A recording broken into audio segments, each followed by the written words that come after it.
I wanted to create a mural that just wasn't an advertisement, a mural that actually had feeling in it, that had a story that people could identify with and be close to.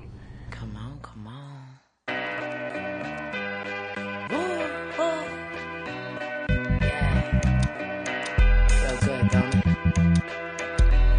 This is for warm days that drift away while the sun sets and the ghettos play. Long nights on a hot summer's block where you sip your brew and never touch your glass. This is for eyes that cry like yours and learn to smile again. Rise above the pain. This is for you and your crew, the ones that's true. Always love you, no matter what you do. It's the light, the light, the light, the light, the light. It's the light, the light, the light, light.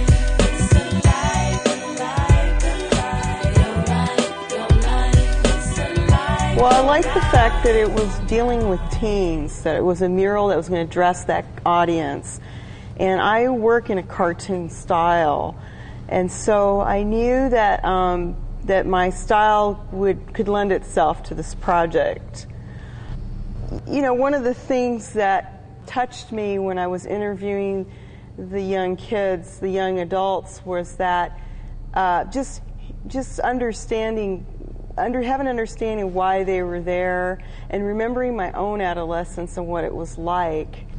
I thought about, you know, just the way, how emotional we were when we were teens, how difficult it was to put into words how we really felt.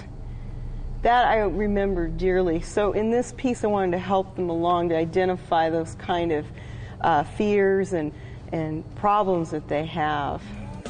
Set up that way by infinite power. Those who know the feel of chains in the belly of the beast and the mental strain. This is for those who have their own fallen angels trying to find their way home. This is for everybody and anybody. As an artist, I've worked on issues of sexuality and women empowering themselves, and that's a common theme in my work. And so I wanted to do a mural addressing how to empower yourself as a young girl and how to do it correctly. The girls, when we interviewed the girls, we asked them what was their favorite animal, and overwhelmingly they liked predatory cats. And so that character, that animal, became my cartoon character for this mural, and I decided to name it Kenya, the cat girl who is undergoing a difficult time in her life. This first panel is really a piece about sexual harassment.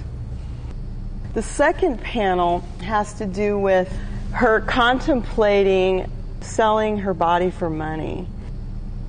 And then in the middle of the mural, she starts to have an awakening to something, another way of becoming valued in society. She actually stumbles upon a book, a bunch of abandoned books at a park. And the book that she picks up has the feminist symbol in it. So she is educating herself about how to be a strong woman in control of her body and control of her destiny. And then in the last panel, she is in control of her destiny. So there's a whole story that ends in hope and a future for Kenya. This is one of the most important pieces that I've done as a public artist. It's because I really got to do something that I really felt close to, that I had personally identified with, and that I was doing it to really help in the rehabilitation process of youth at risk. You know, when you're locked up, you know, it's a very depressing place to be, and I just wanted to make a mural that they could look at every day that would instill hope and hopefully inspire them to go on and get an education and get a job and live happily ever after.